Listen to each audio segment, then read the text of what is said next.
Hey everybody, my name is Dave Jackson, and this is Tales from the Backlog, a video games podcast where I bring in guests to talk about the games we play.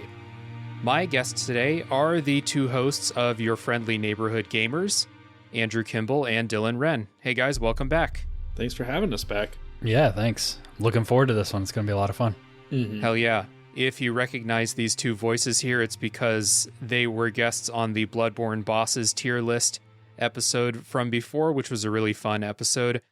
3 hours of just straight up Bloodborne nerd talk about the bosses. That was a really fun episode. So if you enjoy FromSoft, you're here listening to this episode that is partly connected to Elden Ring. If you want to hear us talk about the bosses in Bloodborne, go check that episode out. And Elden Ring month is continuing today with our discussion about kind of half Elden Ring's open world and how From Software kind of succeeded. I think we probably all agree they succeeded with their open world, but also talking about open world games in general, because this conversation comes up every time there is a kind of special open world game. And I think Elden Ring is that game. So it's time to talk open worlds and have a little fun with this topic on the show. But before we get into that, like I said, Andrew and Dylan are the co-hosts of Your Friendly Neighborhood Gamers. So I want to give you guys a chance to explain what you guys do. I listen to the podcast often. So tell everybody what you do. Well, we, like you said, we have a podcast. It is now a weekly show, started bi-weekly, but we have shifted to weekly episodes where our goal is to come at the topic of video games and gaming from the perspective of your average gamer. That's kind of the whole idea behind everything we do. And so we have a podcast where we like to interview cool people. Dave has been on there. He's been one of our interviews. And then we talk about games that we like, games we enjoy, whether they're like in the zeitgeist or not. We dedicated a lot of time to Elden Ring just because it was something we were interested in, but we've also done episodes on games that aren't necessarily like the hot new thing currently. Then we have a YouTube channel where we do kind of smaller reviews or Twitch recaps or, other fun things over there. Our Fantasy Critic Draft is up over there. Dave has also been on our YouTube channel talking about Elden Ring. That was a hell of a time. And then we stream at least once a week. We're starting to grow that a little bit more, maybe do a few smaller streams here and there, but definitely every Friday night, 7:30 Central Time, we try to get on there. And it's a good opportunity to just hang out with our community and be able to interact with people in the moment and talk about maybe some things that don't fit into either our YouTube or our podcasting format. Dylan, is there anything else that you want to throw in there? Sounds like you covered it. So Yeah. Yeah, it's I don't tend to I don't tend to watch a whole lot of YouTube videos these days, but I do listen to the podcast when it comes out. It's a podcast that I recommend, and not only because I've been on it. I really enjoy the interview series where you guys talk to, and I like how it's not just podcasters on the interview series. You are talking to video game creators of all kinds. And so I enjoy that. And then, of course, hearing you guys talk about games. And you're right, like it's not always just like the new hotness. Like we're recording this well before it's going to be released to the public, but one of the most recent episodes was about Shadow of Mordor and Shadow of War, which are two games that when that popped up on my feed, I was like, oh, right, yeah, they did make those games. It's been a long time since I heard anyone talk about those, so that's cool. It's good stuff. Highly recommended for anyone out there who, again, wants to get that kind of average player's perspective on video games and hear about different creators that are out there doing cool stuff. So, yeah. Today, like we said, we're going to be talking about Elden Ring and kind of, again, half Elden Ring's open world. But before we do that, we're going to talk about open world games in general. The spoiler policy for this episode, since this is a little bit outside of the regular Tales from the Backlog format, is we are going to kind of avoid I don't feel like there's any reason to get into big spoilers for Elden Ring in this episode. So I think any point that I have about Elden Ring's open world specifically is still relevant in its opening area, which is Limgrave, and that first 15 to 20 hours that you're playing. That's the opening area of Elden Ring is about 15 to 20 hours. So we're gonna keep our spoilers to like that area. I don't feel like there's any reason to go beyond that. So let's get started and get kind of our like building who we are as, Elden Ring players and open world players. And we covered our history with From Software back in that Bloodborne Bosses episode. All three of us are huge From Software fans. You can go back and listen to that episode for our full history with them as a developer. But I do want to get your guys' take on, like, are you somebody who's excited by open world games? Do you play a lot of them? Have you fallen out of being super excited about open world games? So I'll turn that over to you guys. Dylan, go ahead. Sure. So I like open world games. I guess I'll start there. I have played a good many of them. I think the most interesting part of your question is have you fallen out of playing open world games? At least to me. And so with that, I definitely think I pick and choose my open world games a little bit more stringently now. I think when I was younger, back in the advent of open world games, when I had more time, it was like easy to jump into any big open world game and explore around and whatever, back when they were starting to like really burst onto the scene there in, the late 2000s. But since then, with less time, I think I choose them a little bit more wisely, just because I want something that's going to reward me for my exploration and not just reward me with like checking things off of a map or a box or something like that, but something that's going to like give me the like, oh, I don't know what's over here. I'm excited to like explore around here. And, I think that's something you don't see as much in more recent, I guess, open world games of the past 5 or 10 years. So, did that hit all the FromSoft stuff? I think if you haven't listened to our previous episode we did with Dave, where we talked about Bloodborne Bosses, I've played pretty much all of the FromSoft recent games minus Demon Souls. Yeah. And that's just a lack of a PS5 that's holding me back there. So yep. But play them, love them. They're some of my favorite games. Cool. So Andrew, how about you, man? For me, I've always been a fan of open world games. I think that initially the like kind of draw to open world gaming was the kind of benchmark for the new technology or the new consoles. Like, how big is this world? Where can you go? Oh, you can go anywhere. Like your Grand Theft Autos, your Assassin's Creeds, back in the day when it was like, oh, I can just like kind of run from one end of this world to the other. There's no loading screens. I can go anywhere. I can do anything I want to do. And that was really exciting and really cool.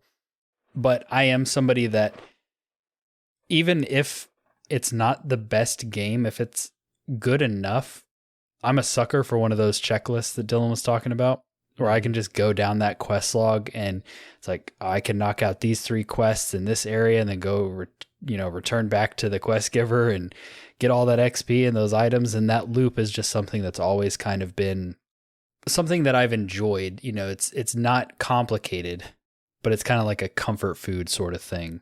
Mm-hmm.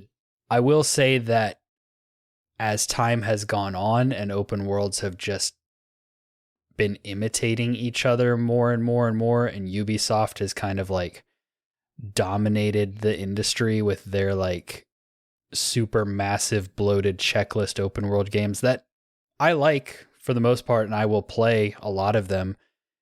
I do get excited when there's an open world game that comes out that does something different, like Elden Ring or like Breath of the Wild, or has just a really cool mechanic or gimmick or something in it that makes it that little bit different or that little bit more fun to play. I was definitely feeling the fatigue going through like Assassin's Creed Valhalla, for example. Yeah. And you brought up the two games that I think we're going to see often, both like with the games we talk about, but also the responses that people wrote in with, Breath of the Wild and Elden Ring, of course. Yeah.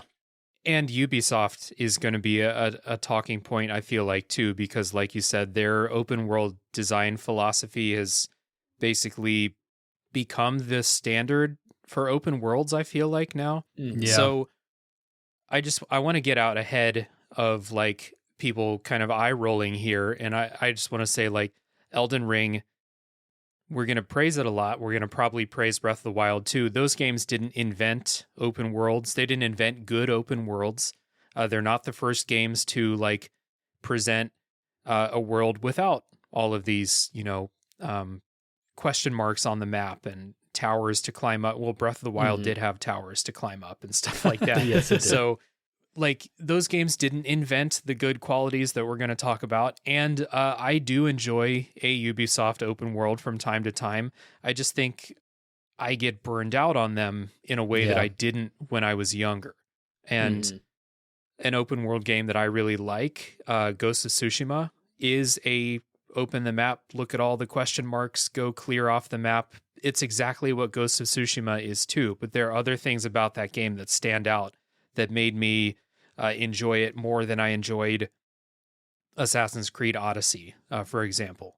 So, yeah, I want to get out ahead of that. And this is not going to be a podcast where we're like, man, Elden Ring invented all of these cool things. No, they just did it really well.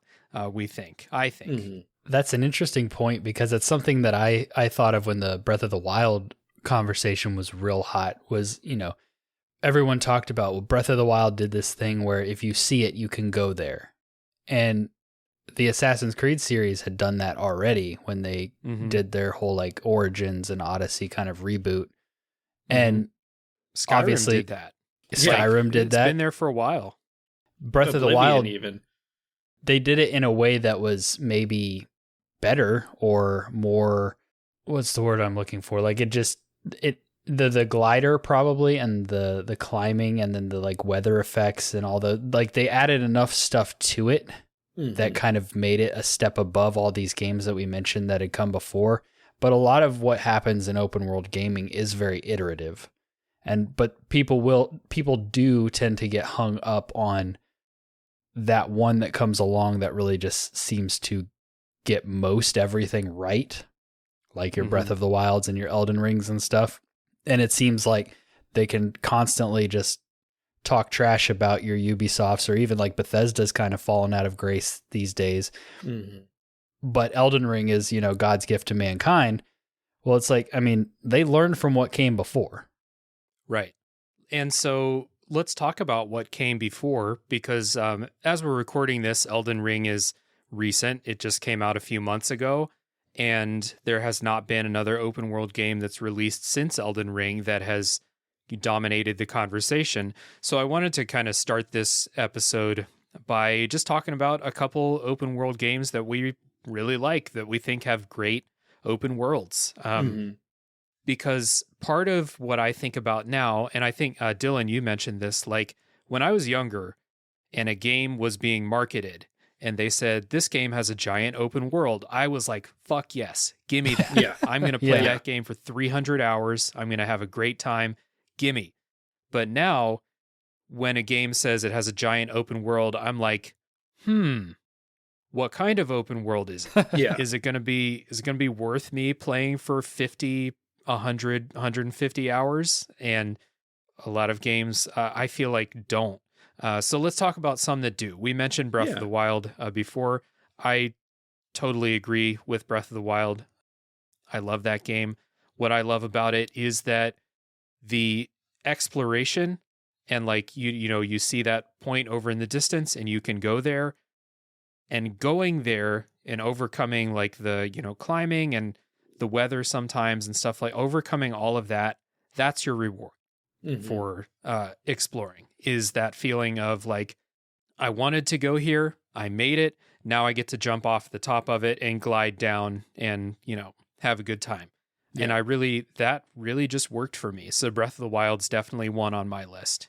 Yeah, Breath of the Wild is fantastic. And I think that what made it so special to me outside of everything that you just mentioned, Dave, was that even though it was completely flipping and like expanding on and changing what we knew to be the Legend of Zelda formula at that point, it still captured that same magic and kind of nostalgia and same feeling of a Legend of Zelda game, but it put it in this whole new open world. And it was, similar to Elden Ring, like you said, we're going to make these comparisons a lot.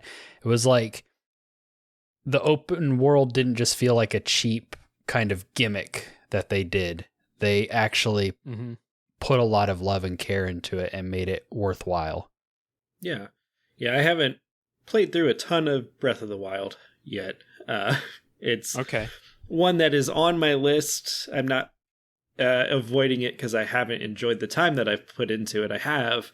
It just always seems like such a massive undertaking every time I want to jump into it, that I'm always kind of like, I don't feel like I've got the time or the brain space for this right now. How many hours did you put in Elden Ring?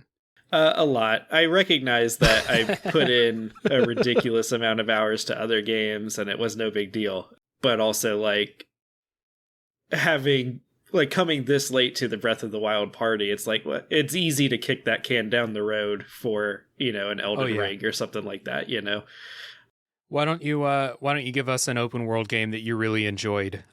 Something that has a really good open world. Yeah.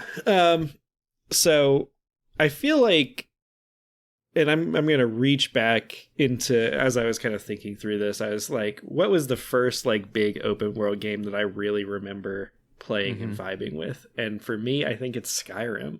I know at this point where we're, Skyrim came out in what, like 2008, 2011, something like that, where like 10 coming on 15 years of having Skyrim with no other Elder Scrolls games. So at this point, it's a little bit of a meme to be like, oh, that, Skyrim, like big open world game. But like back in 2011, it was still very fresh to have like an open world game like that, especially on console. And that was like the first big one I really remember getting super invested in.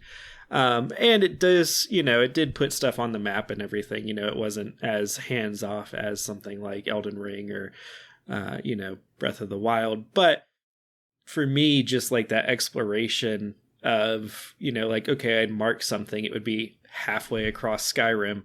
And now on my way there, I'd, wander through and like, through just kind of environmental cues and storytelling, I'd kind of like stumble across this camp or stumble into this cave that had its own little unique story, or, come across just like some enemies just out in the world doing something. And so at the time, for me, that was just an amazing experience. Looking back, we can look at it and be like, yeah, open world games have come a long way since then. But for its time, and even now, I think Skyrim holds up. It's just I wish we could get an Elder Scrolls 6. Yeah, like a newer version. I mean, Skyrim is great. I remember back in the day. I mean, that I've definitely put a lot of hours into Skyrim, but like that would be the game where I would be going towards a quest, get sidetracked. Next thing I know, I've done the entire like Dark Brotherhood storyline, and I've never even made it to my original quest. And like back when it came out, that was really special. Yeah, the Elder Scrolls in general. Like you want to talk about the first open world we played.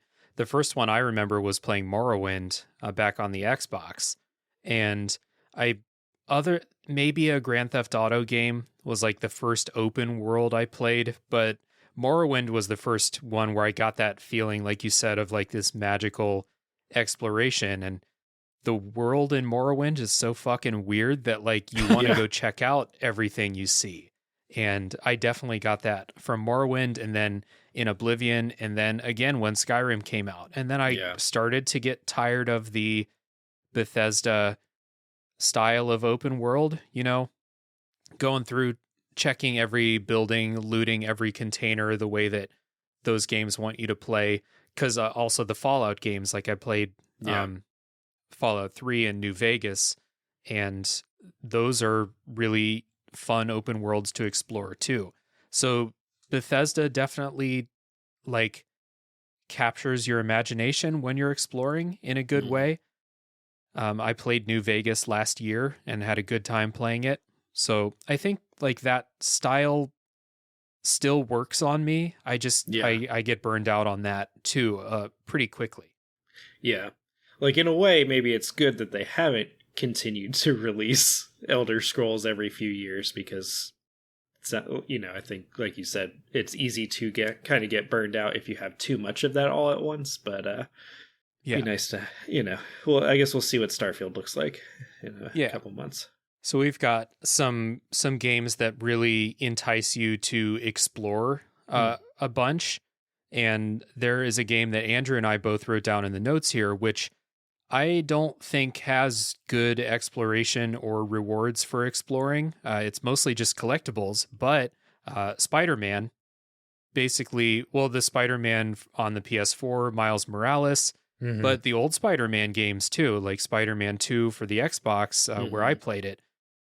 Those are really fun open world games, even though I wouldn't put the world as like a fun place to explore, and there's not really good rewards for exploring, but it kind of works in a different way for me, because moving around in Spider-Man is so much fun. You need to have this big space to just play around in. So when I think about like, are games served by being open world, or is it just open world for no reason? Spider-Man, at first glance, you're like, hey, you may realize like, hey, there's, you know, I don't really find anything fun out here. Maybe I found a backpack or something, you know, collectibles, but it's so fun to swing around and traverse the world, kind of like Grand Theft Auto 2. It's fun to steal cars and go off ramps and stuff like that. Those are another type of open world that kind of work in a different way. Yeah, because you mentioned like the open world serving the traversal in Spider-Man, and that is the thing that like I mentioned earlier, if an open world game has kind of like that one gimmick or that one secret sauce or that one mechanic that makes it fun to play, like the traversal in Spider-Man is that thing. The combat is fun, it's solid. I really like the story in both of those games, but you can just hop into those games at any point and just start swinging through the world and just have a good time. They released back in 2010, I'm looking at it here, Spider-Man Shattered Dimensions, where you played as multiple different Spider-Men. It was kind of like the Spider-Verse. The Spider-Verse movie, except it was Peter Parker. But it was a linear game. And so you're going through levels, and it was still a good game, had a good story, good characters and stuff like that. But there was, I feel like, something that felt like it was missing when you couldn't just like go crazy in this big open space with your web and acrobatics and launching yourself and diving off a skyscraper and all those kind of cool things that you can do in the open world Spider-Man games. Yeah. I think has anyone played Just Cause? I think that's the one where you get like jetpacks and shit like that. And that's like half the fun of playing those games is just flying around in the open world. Yeah, because those games have like barely a story or a narrative. It's like you're like agent guy, you're on an island trying to take down dictator guy, strap this rocket to a cow and see what happens. Like you're just playing with the physics and all the crazy tools that you have at your disposal. I played a good bit of Just Cause 3 and had a pretty good time with it. I heard that 4 maybe came out a little too soon, need a little more time in the oven, so I never actually tried that one, but I had a good time with 3. Yeah. Spider-Man is another one that's on my list to play, but I have not played it yet. So it's good. And for open world games, something that's a big issue with open world games is a lot of them are just too fucking long. But Yep. Mhm. Spider-Man and Miles Morales are both pretty short. Miles Morales is like an 8-hour game. I was going to say, Miles Morales, to get the platinum, you have to play the campaign twice because it's so Oh. short. Yeah. Especially once you know what you're supposed to do, where you're supposed to go, and like just skip through whatever. Like you can play the campaign alone probably in like 4 hours, maybe. Yeah. Oh, geez. It's Wow. pretty short. Yeah. We have a response here that is kind of leading into the next group of open world games I want to talk about. A response from a Random Gamers podcast. And they say a world that's actually filled with content is a good thing for open worlds. Size doesn't matter if it's not filled with stuff to do. So Yes. Yeah. I think, and this kind of, we talked about the Elder Scrolls and stuff like that. I think there are some really good games that are just full of stuff to do, and even checklist style games, Ubisoft style. Like I loved Assassin's Creed Black Flag back in the day. Mm-hmm. I love Ghost of Tsushima. That game has a lot of, checkmarky type things. The Witcher 3 is another one we haven't brought up yet. I think Mhm. that's a great game. I love Yeah. the open world, and it's full of stuff to do, even though you open the map, it's full of question marks, and you kind of just go clear the question marks off. And another one that's not a huge open world that I think is fun and full of fun stuff to do are the Yakuza games. Those have tiny open worlds, very small, 10 city blocks in either direction, but they're so densely packed with fun stuff to do. So those do not give you check marks, though. You kind of have to go search those out, find side quests, go play arcade games, stuff like that. Mhm. So there are a lot of open world games that just kind of give you worlds that are full of stuff, like readily noticeable stuff, unlike Breath of the Wild, unlike Elden Ring, which we'll get into in a little bit.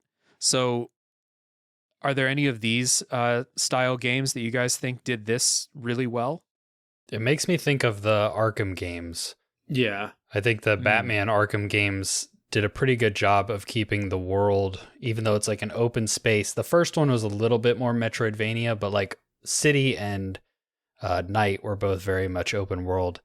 And I think that they give you enough room to play around in and be able to actually like utilize Batman's glider and stuff, but they don't feel so big that they're overwhelming. And there's always something around the corner, whether it's a fight or a Riddler trophy or something you can go explore, some puzzle or some, breakable wall or something like that. So those are the first ones that came to mind when you were talking about that.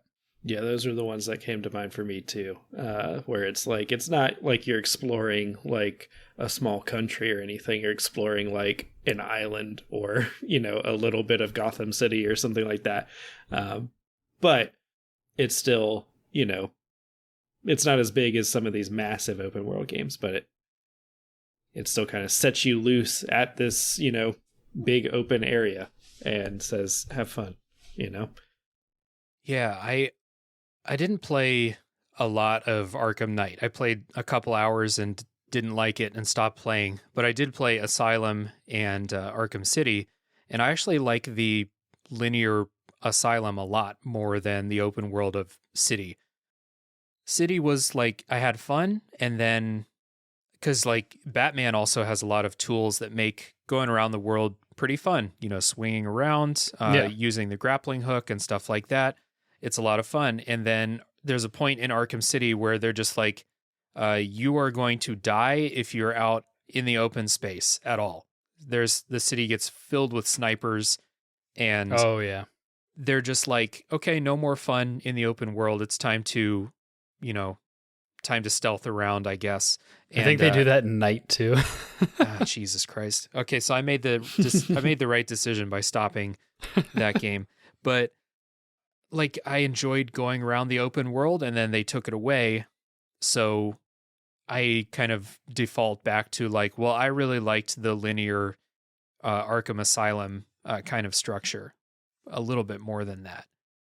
Some games that I think like are full of checklists, but like hide, because I think a lot of people are at the very least a little bit eye rolly when a game with a checklist of stuff or like a map full of icons comes up. I know I am, but there are a couple games that make that a little bit like they hide it well. Like have you guys played Ghost of Tsushima? Yep, yeah. I actually didn't think about it until you mentioned it, and then I was like, oh yeah, that was a great game. Like you said, it was very kind of typical open world, but I think just the setting and their commitment to the like art style and everything that they did, and the characters, and then the combat system was so fun that it really kind of it was the thing that put it one step above just your generic open world game. Yeah. The gameplay in Ghost of Tsushima, in my opinion, doesn't do anything that a more recent Assassin's Creed game doesn't do. But Ghost of Tsushima is also like the most beautiful game I've ever played. So I'm willing to forgive some of the open world sins because I like just walking through some of these sections and seeing, what kind of flowers and trees and weather and stuff did they have going on here. That's part of the reward for it. So I really enjoyed that. It also made me like very kind of melancholy and sad at the end because I cared about the characters and what happened. Whereas in Assassin's Creed Valhalla, I don't know if I could tell you who any of the characters were that weren't Eivor, Yeah. Yeah, I did enjoy the story in Ghost of Tsushima, and they have, 5 characters that you need to know who they are in a 35-hour game. It really helps you kind of stay connected to who's important, for sure. Yeah. The Witcher 3 is similar. Like, The Witcher 3 is a game where you open up the map and it's full of question marks, but the world and the folklore and the characters that you meet are so memorable that, like, I wasn't drawn to clearing a question mark off the map because I want to clear a question mark off the map. It was like, when I go here, I'm going to get told a little fucked up short story. I'm going to see a cool monster. I'm going to, I'm going to do something cool. Cause I think the world of The Witcher is like really, really cool. So that is kind of overcomes the, feeling of being overwhelmed when you open up the map and see all of these things that I personally, when I see those, I'm like, well, I'm not just going to leave a bunch of stuff uncovered. I am going to go check all those things out.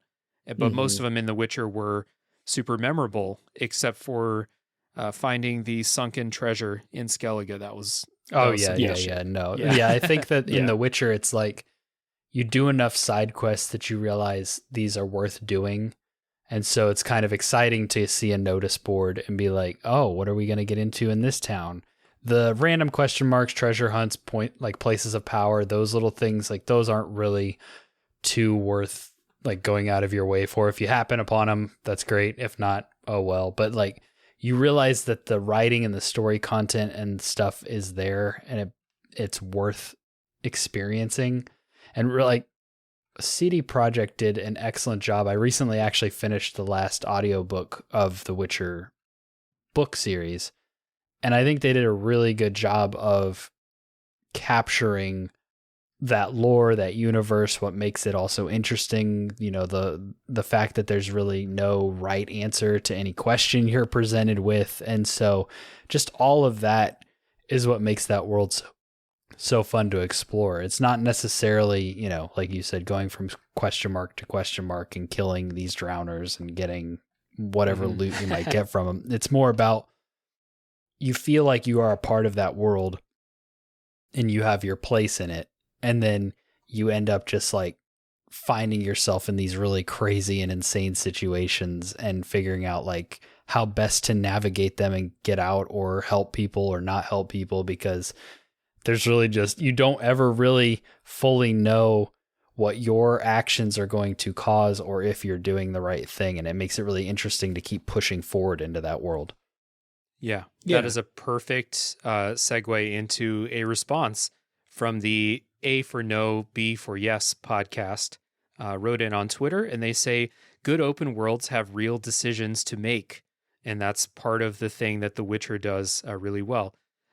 Or A for no, B for yes podcast also says, or they have a fun factor to sidestep it.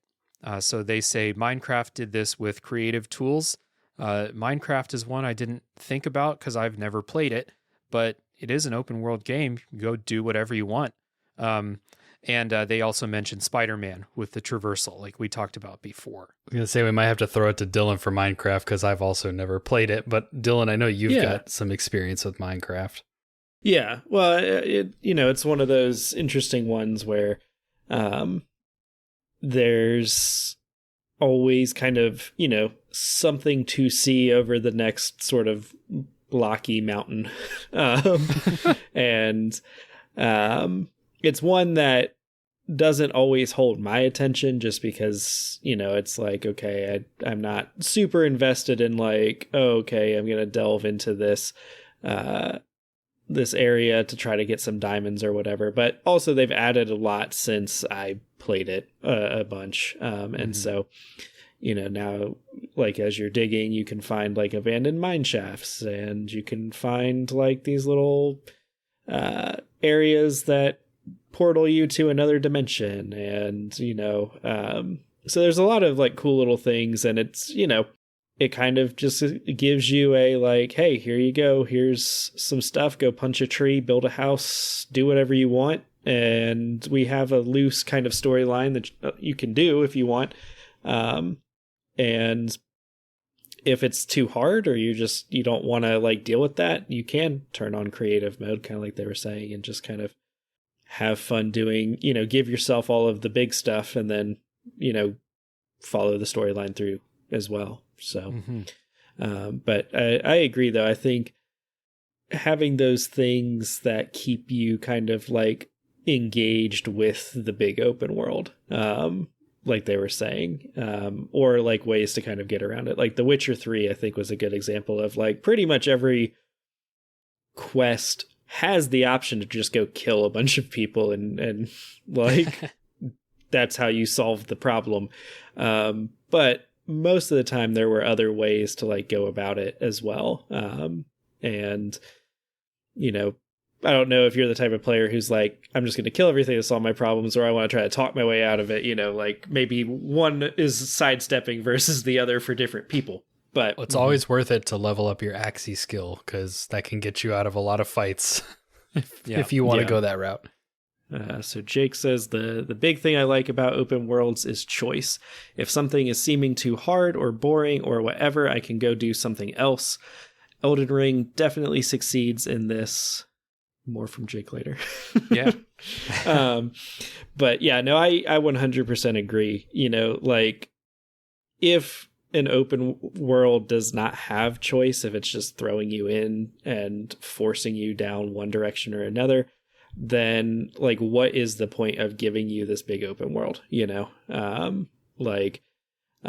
think you can even see this in like some of the more confined open worlds, where it doesn't have to be this big massive thing, but there are at least a few different directions you can take and go to progress.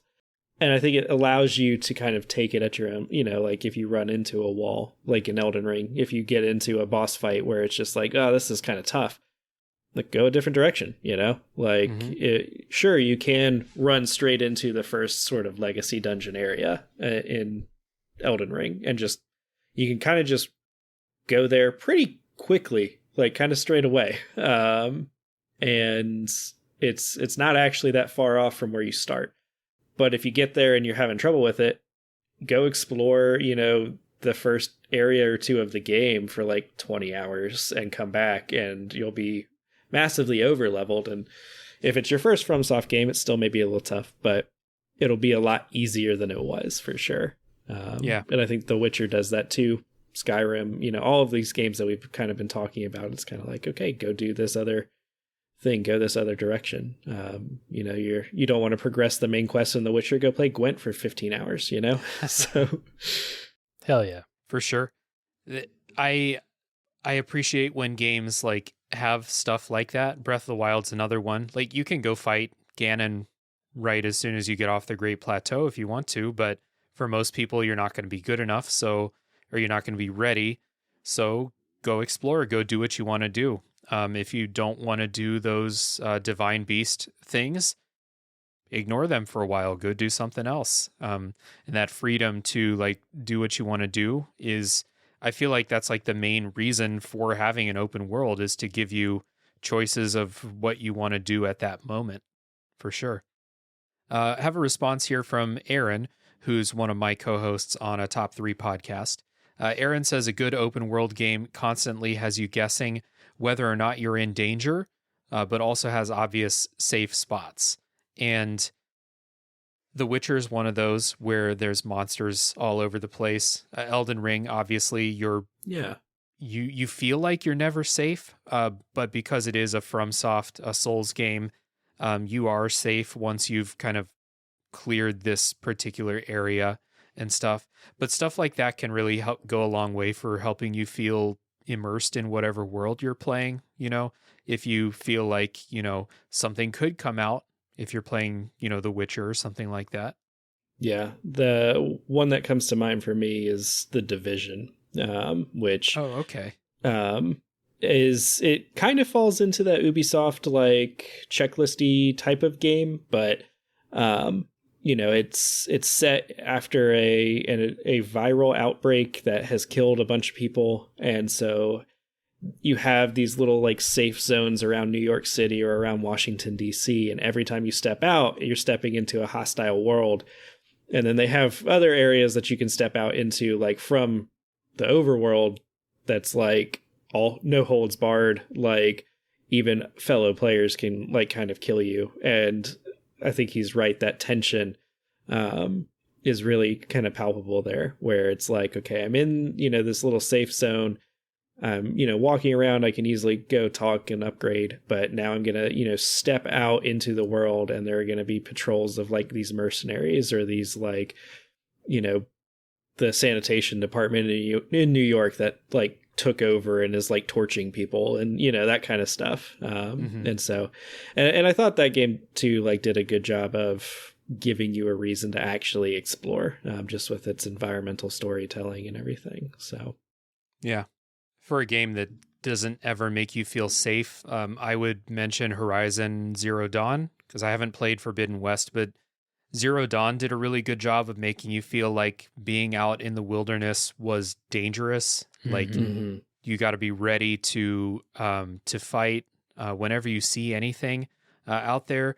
Horizon Zero Dawn is actually one of my examples in a little bit for an open world that I don't like, but I do like how how it does feel like you're out in the wilderness with these wild, aggressive animals, in air quotes, robot dinosaurs everywhere. You never truly feel safe out outside of a town in Horizon. I do think that's really good.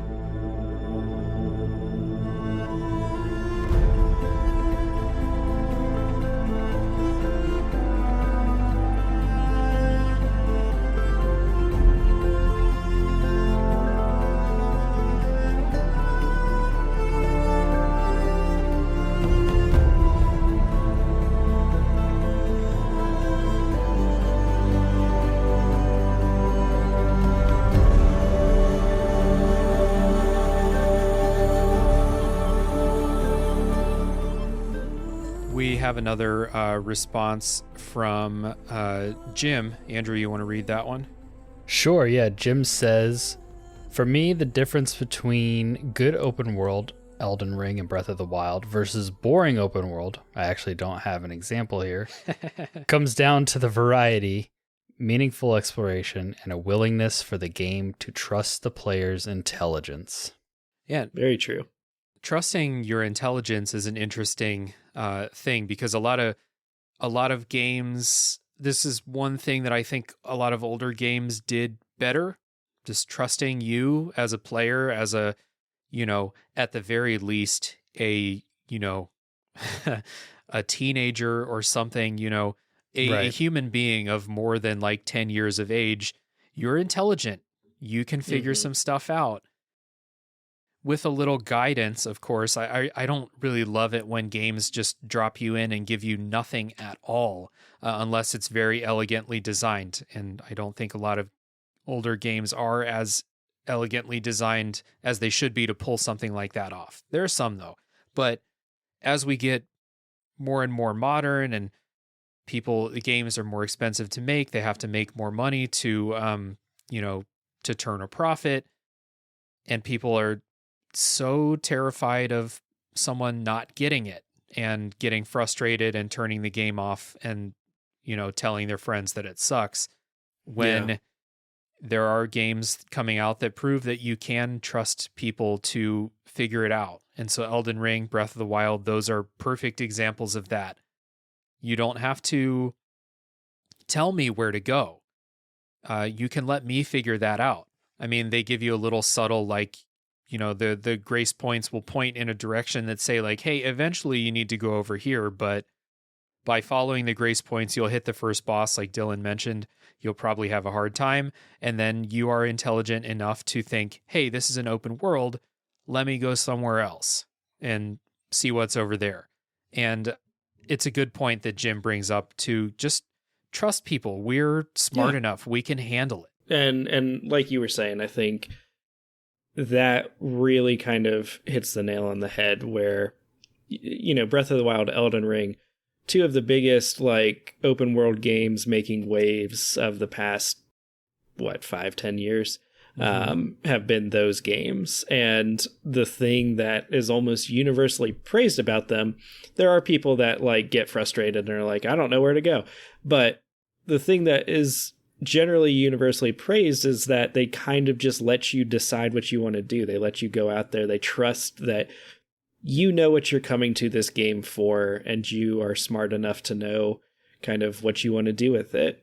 And, I think maybe it was a bit different way back in the day before we had the internet. But now that we have the internet too, it's like, I don't need the video game to hold my hand. If I want to just walk through, have somebody tell me exactly where I need to go to Golden Path it, I'm happy to just look up a walkthrough online if I need to. And like you said, I think the best examples give you an idea of if you would like to progress the main story, here is where you go. And I think Skyrim even, did a bit of this where it's here's the Dragonborn quest.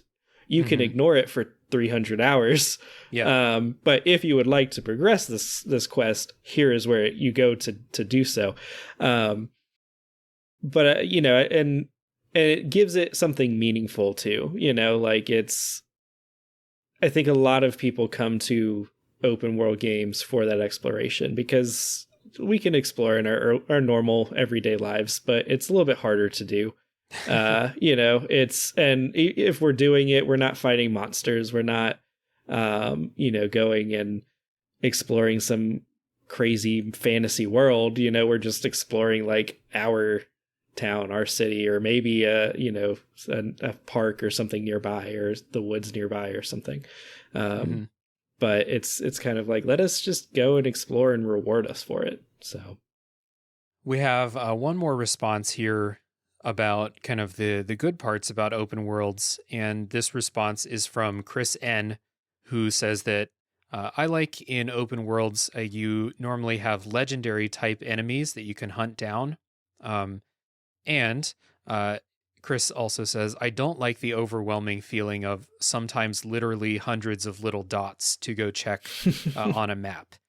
And I was trying to think of open worlds that have these legendary enemies. Those things are cool. They make the world feel more alive than a handful of selective or carefully selected enemy types to match your level, I like Xenoblade Chronicles does this. I always thought that was kind of cool about Xenoblade Chronicles, even though those aren't really open world. They're just huge levels that you go through. Elden Ring has these too. That's something that Elden Ring does. Anyone got any others? I was going to say what comes to mind for me is like Final Fantasy 15 and probably other Final Fantasies like it. when you, at least in 15, when you beat the game, there's like just these ridiculously hard enemies you can go fight. But what I was thinking of was the Nemesis system in Shadow of War and Shadow of Mordor, and then also the kind of copy of that in the most recent Assassin's Creed games, where you can just be like kind of exploring the world, and there are these like beefed up enemies that are just also wandering around the world. And if you encounter them, you either better be ready to fight well or die, or come back when you've leveled up a little bit more. And usually in those games, they're tied to like a bounty system or some sort of a quest. But like in the Shadow of War, Shadow of Mordor games, it's like integral to the game and how you progress through the game, being able to like convert these tougher enemies to your side of the fight and, you know, have them fight against your enemies alongside you. So those are kind of what came to mind for me. Yeah, and I think Assassin's Creed is one that stood out to me too, where it's like you've got the I think about Black Flag, where you had like the pirate lords that you would sail around and like go hunt down, or like the legendary ships. Or like Red Dead, where you've got like the gunslingers or the animals, the like legendary animals or legendary fish that you can go look for. And to me, and I love stuff like that, where it makes it feel like it's a little bit more than, you know, like it's, in essence, it is a check the box, check the list, like you were doing something, but it makes it feel connected with the world in a way that matters. Because it's like, okay, I'm not just like going to this spot on the map and like holding X to collect something. I'm going to have a showdown with this, you know, gunslinger in Red Dead 2, or I'm, you know, going to fight this Valhalla had like these witches, this like witch quest line where you would like explore around and you'd find this witch and like go fight her, and it was a tough enemy, but like it was a checkbox like thing, and you were rewarded for it, but it was like, okay, this makes it feel like they got that this is part of this world. Like it's not just like climb this tower and collect this like randomly glowing what is it, the Abstergo or whatever, like in Assassin's Creed, Animus Abstergo, thing, Animus shard. Like those are the ones that I don't like, is just like, oh, just go and touch this thing. It's like, well, that's kind of boring. That's not very interesting. That's not tying me to the world. Right. You want to talk about games that tie you to the world? Red Dead 2 is a perfect example of this. It's that game is like all the way on the spectrum of like, the thing we value most is making you feel like you're living in this world. And there's actually not a whole lot of like, it's kind of like Breath of the Wild in that way, where like, if you see something, you want to go check it out, you can. There's probably not, you know, there's not going to be amazing treasure there. You're not going to find a legendary gun or something like that. But what it's all about is like, you're playing this character that lives out in this world, and it was clear that like their main focus was making you feel like you're a part of that world. You do things that regular people in that world would do. You know, you can go rob trains and stuff if you want, but like you can just spend a bunch of time camping and fishing and hunting and stuff like that. And it's all slows you down to Red Dead 2's pace and makes you just kind of take it easy and enjoy being out in that world. And so as a result, like I didn't do a ton of exploring in Red Dead 2, but I did do a bunch of fishing and camping and, you know, make my coffee when I wake up in the morning and stuff like that. And it's another side of this open world thing where, you know, you're not full of like extrinsic rewards in that game. It's all like, you know, I'm role playing this cowboy or this outlaw, and I'm going to do what he would do. And the world is all set up to support that. It's really cool. And Red Dead 2 has probably one of the most memorable cast of characters and one of the most memorable worlds because of that. Like, I could tell you, like, I might not be able to remember the names of stuff, but if I like go replay that game right now and I walk into a certain town, I'm going to just be flooded with memories of things that have happened here in my previous playthroughs or in the past, because it's just, you feel like you are part of that world. Yeah. 100%. Yep. Yeah, even The Witcher 3, I think, where a lot of the little side stuff that you're doing is like just being a Witcher, like in the end, it's helping you explore the map. It's rewarding you. It's checking things off the list. But it's like, yeah, you're fulfilling Witcher contracts, though, like you're doing what Geralt would do. I was going to bring The Witcher up, but it's not fair for me. I was going to be like, yeah, it's a world that I like feel like I've lived in, but like, 400 hours I have lived in it.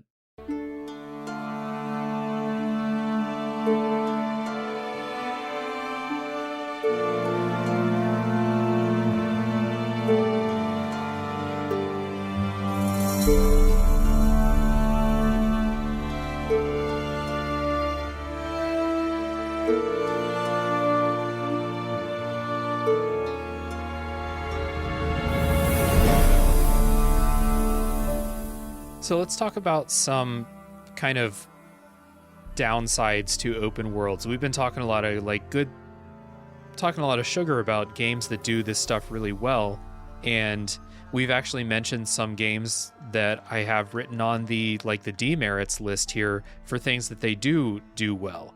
I wrote down The Witcher 3, for example, because there are parts of The Witcher 3 where it is just tedious to do the things that they've put on the map. I mentioned Skellige before. Yeah.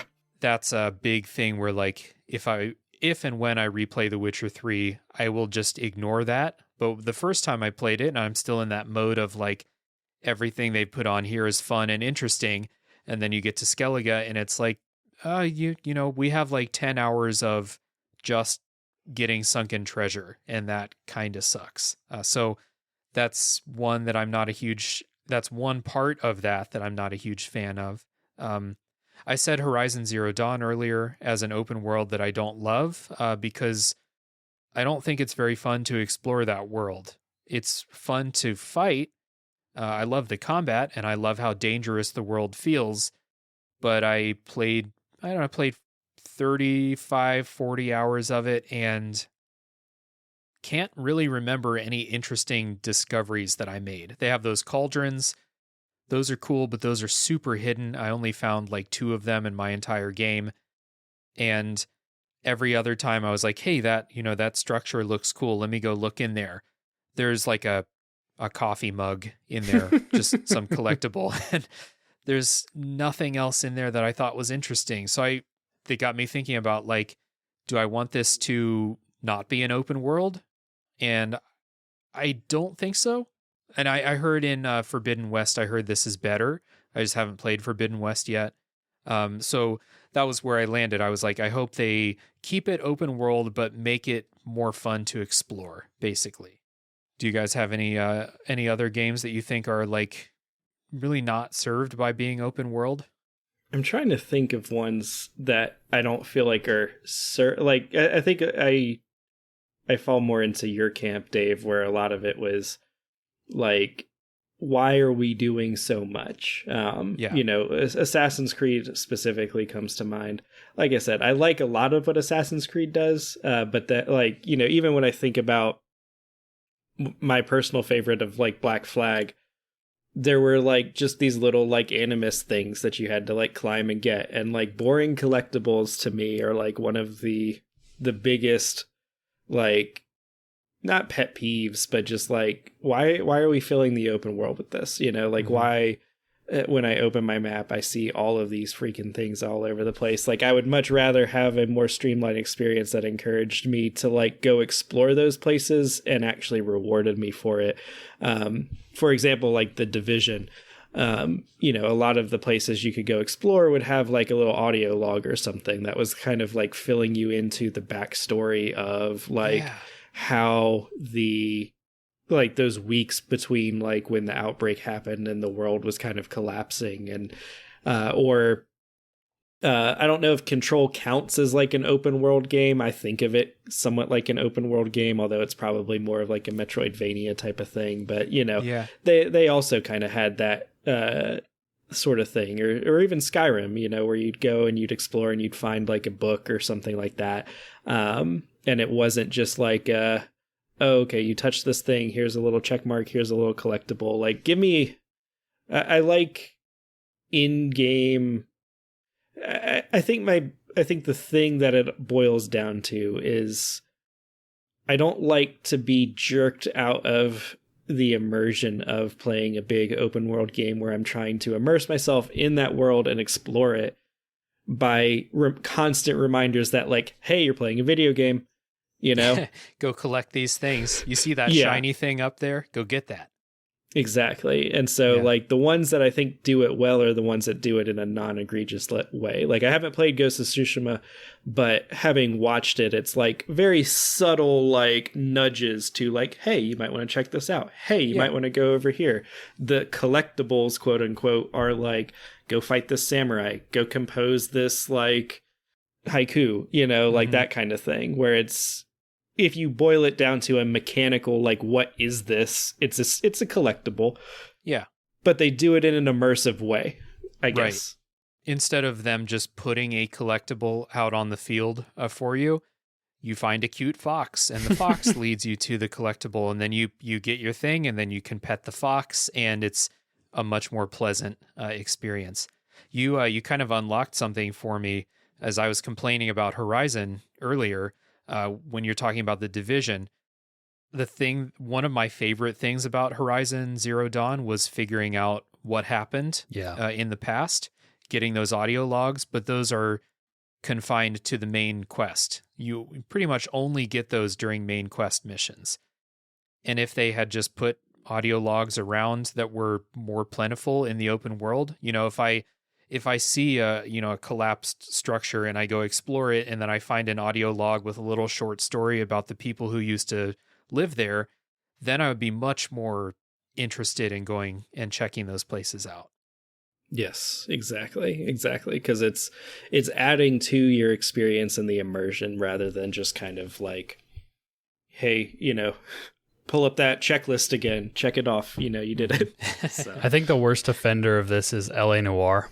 Yeah. That game did okay. not need to be open world whatsoever. If they would have just done a linear story based on the characters in that game, it would have been so much better. And I like that game. I enjoy it. But anytime where they're like, hey, do this car chase in the open world, or go drive from this part of town to this part of town to go look at this dead body, it's like, was this really necessary? And then I think you can even skip like the driving sections. Like if you don't want to drive, just let your partner drive. And it's like, why are we doing this? And it's because, well, it's Rockstar and they make open world games, except for like Max Payne 3. So it's like, that's the one that always comes to my mind when I'm like, if they ever did a sequel or a reboot or anything like kind of in that vein, it's like, just make it linear. Yeah. And I think that holds for a lot of like, and I don't want to hammer them because like they're not like a big AAA, quadruple A studio like Rockstar or something like that. But like I recently played The Sinking City, which is like a detective game. It's made by the people who make the Sherlock Holmes games. I really like the game. That said, there was a lot of just kind of like wandering around where, the first hour or two where because they have this whole like gimmick where it's like they don't have street numbers, house numbers, it's just like they know where they live based on like the intersections that they're near or whatever. And so like you kind of had to like piece together like where might this clue be leading me. But after like an hour or two of that, it was kind of like you could just like take me to the next place and let me investigate there, like I'm not really getting much. Now, to be fair, wandering around, like the atmosphere is really good, but it didn't need to be open world. And I think a lot of smaller games that try to do the open world thing do it just so they can say that they are open world, and it doesn't really serve much of a purpose besides a little bit of atmosphere or something to slap on the box there. Yeah, there's a lot of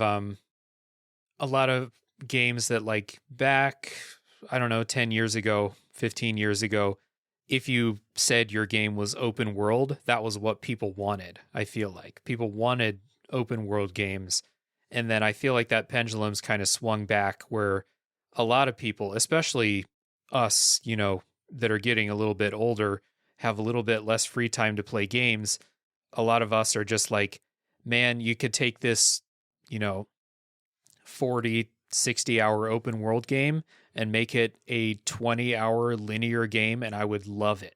Like, I'm not saying I want it to be totally linear. Actually, I mean, I wouldn't mind a linear Assassin's Creed game. I wouldn't mind or at least just a more focused Assassin's Creed game. I don't need to inhabit an entire continent in an Assassin's Creed game. I don't need to go through the entire country of Greece and make it feel like I'm actually going through the entire country of Greece. I think you can tell the stories that they want to tell and give you those little moments. You know, you have fun climbing stuff in Assassin's Creed and taking out camps from time to time, but I don't feel like that needs to be a 100-hour epic. I can get all of those same feelings in 30 hours and just have the game be done, and I would be much more likely to play it, which is why they announced like the new model for Assassin's Creed, the kind of games as a service model, where what I think it's going to be is they're just going to release little content packs of like, you're going to go to this map and do this little thing, and then in 6 months we'll release the next one. And I hope that those are short little bite-sized Assassin's Creed things. I would be much more likely to play that than if they do, you know, Assassin's Creed in some other culture and it's another 100+ hour game. I'm pretty much over that now. Like, I think they gave their best shot at doing storytelling that's interesting, like The Witcher did. I mean, the people that worked on The Witcher 3 went on to work on some of these newer Assassin's Creed games, and I just don't think it's as interesting. No. I don't think it's nearly as good. So scale that shit back, make it 20 to 25 hours, and I'm back in because I still like playing those games. Yeah. Well, and I think you talk about bloat, and I think that's a very real, you know, you make this massive, like you make the entire country of Greece. And it's like, well, if we have the entire country of Greece, we've got to like put stuff in it, I guess. And so like what normally would have been a quest that got cut because it wasn't up to standard or something like that, maybe makes it in because it's like, well, so far there's nothing on this little island. So I guess let's throw this kind of crappy quest over here because like we need something to fill out this world. And so I think you're right when you're doing these things on such a massive scale. I think it really is like, if it doesn't feel like it's an inhabited open world, if it doesn't feel like there's stuff going on, people are going to be upset. But it also like maybe leads to a little bit less quality control where it's like, well, we're just going to like throw some of these kind of like things that we normally would have cut because we don't want it to feel empty, you know? We've had these kind of games for a while, but I think that like God of War 2018 really showed how viable they are as an option, and that kind of like controlled open world, that kind of like hub and spoke model where it's like you can explore this area with the boat and like it changes throughout the game and you can go in these multiple different directions and kind of poke around and see what you can find. But ultimately the game is pretty linear and you're going to be locked off of certain spots until you reach certain points in the story. And I think that is kind of the answer, or maybe like the next trend we might see a little bit more of is the more hub and spoke controlled open area, open world, where it's like you do have this location you can explore to a certain extent, but also it's not the entire country of Greece or whatever like you guys are talking about with Assassin's Creed, you know? And I think that that's pretty reasonable for developers too, because to make a giant open world game that is interesting the entire time and does feel like it's handcrafted and stuff like that is an enormous undertaking for a game studio. Well, look how long it's taken us to get Bethesda games and Rockstar games, like over the last few generations of consoles or whatever. It's like Red Dead took 8 years to make Red Dead 2. We haven't gotten a Grand Theft Auto sequel since 2011, was it? So yeah, same with Skyrim. Yeah, Skyrim, they just pushed back Starfield. So like the scope of these open world games is just getting so astronomical in the AAA space that it's like, is it really worth it if we're not actually getting to play these games? What year did Breath of the Wild come out? Was that 17? 17, yeah, the year the Switch came out. Was that 16 or 17? Yeah. I think it was 17. 17, I think. So Breath of the Wild 2 is, I assume, going to be using a lot of the same art assets and stuff like that from the first game. Yeah. That was 5 years ago and just got delayed into next year. So like these are enormous things. I mean, who knows how long From Software was working on Elden Ring before they announced it, and then they announced it and went radio silent for years afterwards. Well, from what I heard, it started development alongside Sekiro, like a separate team. Yeah. So right after Dark Souls 3, basically. Yeah, and that was Dark Souls 3 was 2015. 2015? That was yeah. So like these games take forever, and like, you know, God of War probably took a long time too, because games just take forever to make. It's ridiculous. But the budget and but with acting and direction and like the whole one shot nature of like, that was they made a lot of artistic choices in that game that not every game has to make to be good, you know? And like, I'm not complaining that games take so long. It's because if every game that I'm currently thinking about that I want to play when it comes out, if those games never come out, I'll still never run out of games to play. Yeah, for sure. So I'm not like complaining that games take forever. I'm just kind of like marveling at like, this is insane how long it takes to make a AAA, or I mean, even an indie. It's insane how long it takes to make a functioning video game. Yeah, you want to talk about indies? Look how long it's been to get the Cuphead DLC. Yeah, or you know, Silksong. Yeah, exactly. Hollow Knight. It's shit takes a long time. So like, yeah, I am in favor of more games adopting this kind of like hub and spoke semi-open world, where you have places to explore, or like I mentioned Xenoblade Chronicles before. It's not an open world, but you have huge levels, and there's a lot of space to explore in those levels. So like those almost function the same way as open worlds, to go look around, see what you can find. There's not really anything interesting to find in Xenoblade, but games that can follow that same structure could do something cool. Yeah. I think this is a good opportunity to get into talking about Elden Ring, since we're talking about, you know, how a lot of games should scale it back, or how we appreciate a scaled back approach. Elden Ring is the opposite of that. So let's get into why Elden Ring works when, you know, I get burned out on Assassin's Creed games now.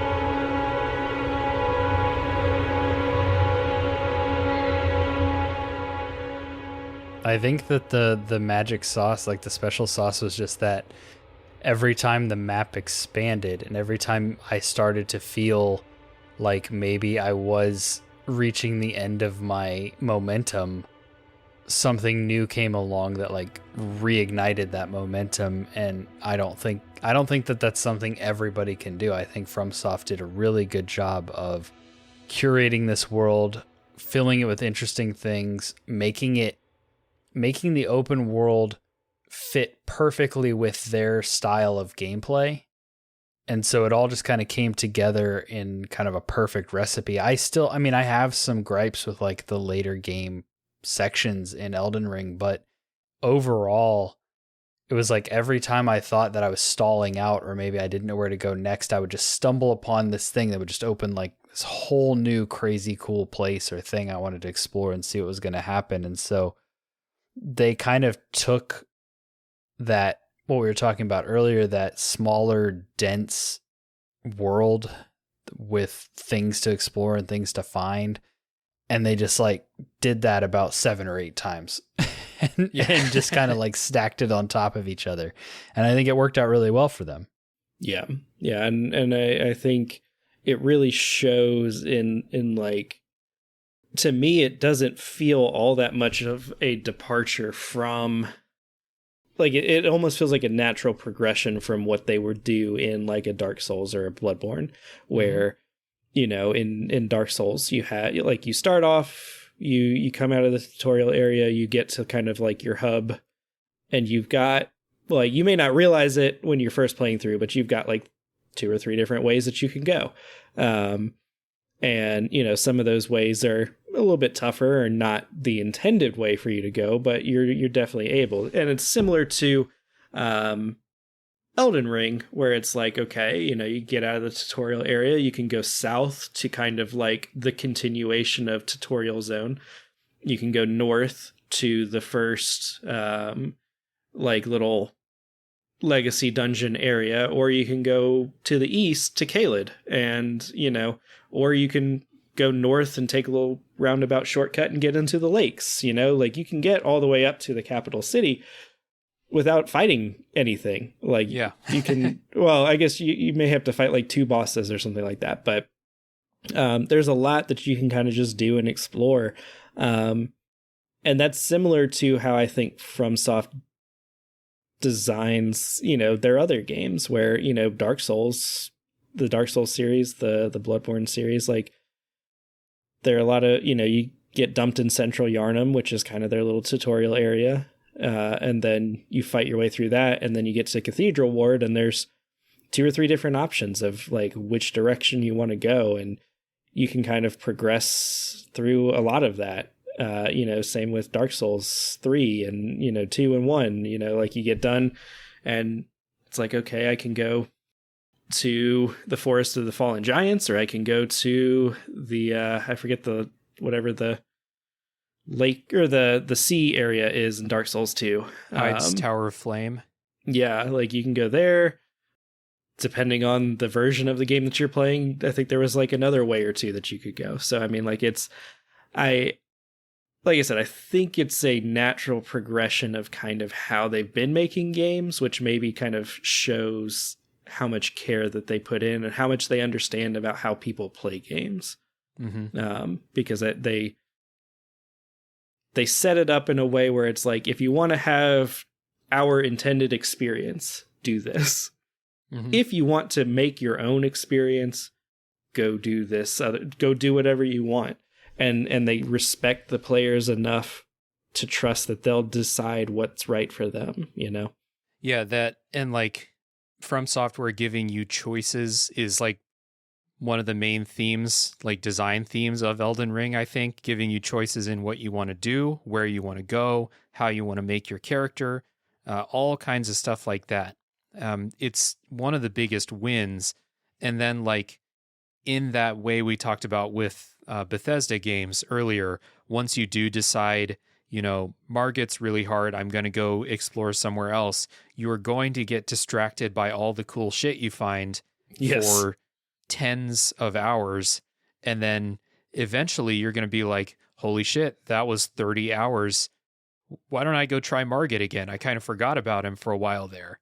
And that's one of the best things about Elden Ring, and its open world in particular, is that, like, once you do decide that you are going to go out and explore, there's so much cool stuff out there to see. And that leads into a response from Phil from the Great Deleted Saves podcast.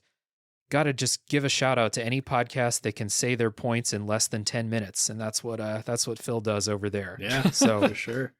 Certainly not the way that I do it over here. Phil says that Elden Ring's open world works, I think, because the design has a sense of purpose to it. Even when there are repetitive elements, those elements appear fresh.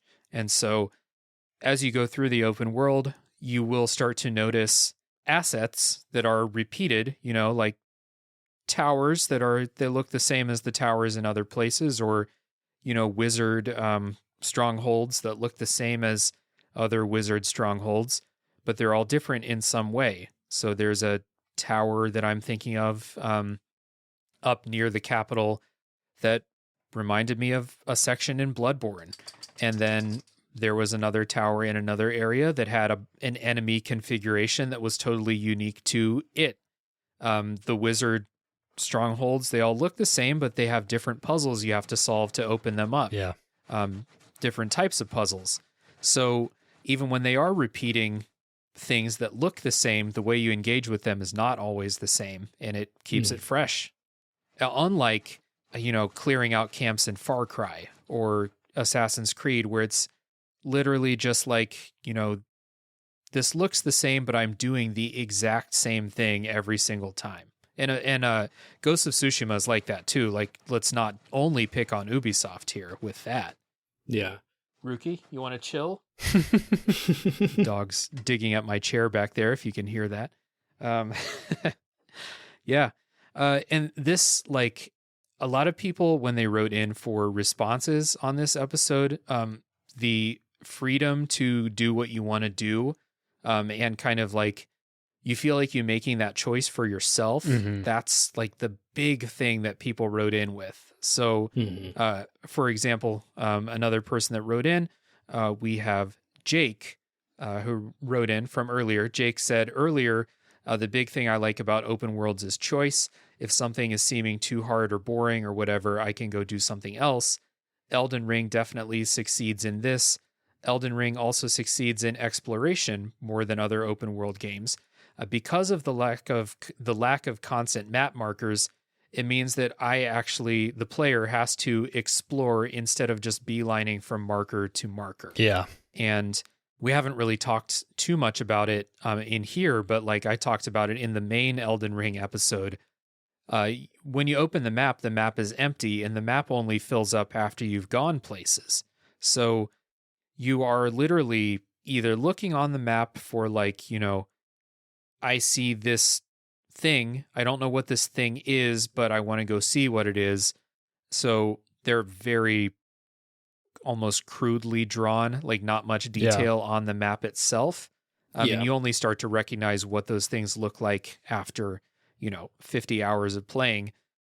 Or most often you come across a hill or you turn a corner, something comes into view and you're like, I wonder what's in that church over there. Churches have good treasure. Let me go check it out. But churches have challenges you have to overcome sometimes. Or you go into Caelid and there's a big swamp and there's stuff down in the bottom of the swamp and you see that, like, with your eyes. You don't have a marker telling you go into the swamp. So you're following, like, the things that you see and the things that you, like, intrinsically want to explore, because there's something cool down there. There's a weird characters or cool treasure or cool boss fights or something cool is going to be there, but you're the one making the decision to go explore instead of, like Jake said, beelining from question mark to question mark, like in The Witcher 3. Well, and Elden Ring did such a good job of removing any of that temptation from you. Because for me, like, to pick on a really excellent game, Red Dead 2, there are so many times where I just set my marker and I just follow the mini map. I just follow the yellow line on the little mini map to get where I'm going, and I just miss pretty much all of the world that I just ran through. And lots of games recently have allowed you to, like, adjust mini maps or turn them off or remove things or tweak how those things work. But, like, me, I don't really dive into that a lot, and, like, whatever the kind of default setting is a lot of times what I go with. Whereas Elden Ring, they're like, hey, we're going to give you a compass up top similar to Bethesda games where it's like we can kind of see if you're going the right direction. But other than that, you need to be looking around at the actual world you're in and looking like, is there something over here I want to explore? Is there something over here I want to avoid? Mm-hmm. And I think that really made you feel, it really forced you to get familiar with the world. Yeah. Well, and I think it kind of, when you have a big open world game where you can just mark stuff, I think, and like just beeline it, I think it makes the world feel empty and like pointless, because it's like, well, I'm running through all of this stuff, but this is essentially just a glorified loading screen because, you know, like it's just, you know, 2 minutes between me and where I have to ride to get to this objective, or where I have to run to get to this objective.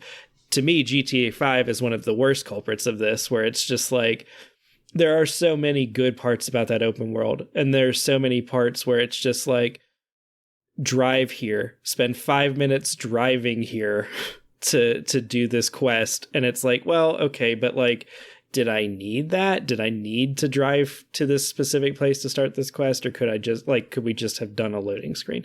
And I think FromSoft has always been very good at giving you like a reason to look around, and like, A, their world is very dangerous, and so you have to be on alert. You can't just be eyeing your mini map. B, they they've done this for a while, but they'll like put the little like glowing soul or glowing item thing around to just kind of like guide your eyes to like, oh, there might be something interesting over here. Like even the scarabs that are in this world, most of them run off the like in a direction that leads you somewhere and takes you to like, hey, there's something important over here. Mm-hmm. Or in between two giant crabs to smash you. Yeah. Yeah. And so like, you've got to be paying attention, and like, and because even if the area that you end up riding to and exploring in Elden Ring ends up not really having like a big payoff, it still feels impactful because you were paying attention to the world around you, versus when you know that like, this area has nothing because Assassin's Creed's map markers are telling you there is nothing of interest between you and this quest marker here, you know? Yep. So. Yeah. You guys reminded me of a game that I think does small open world without a mini map really well, which is Deus Ex Mankind Divided, which it has a mini map. You can turn it off though.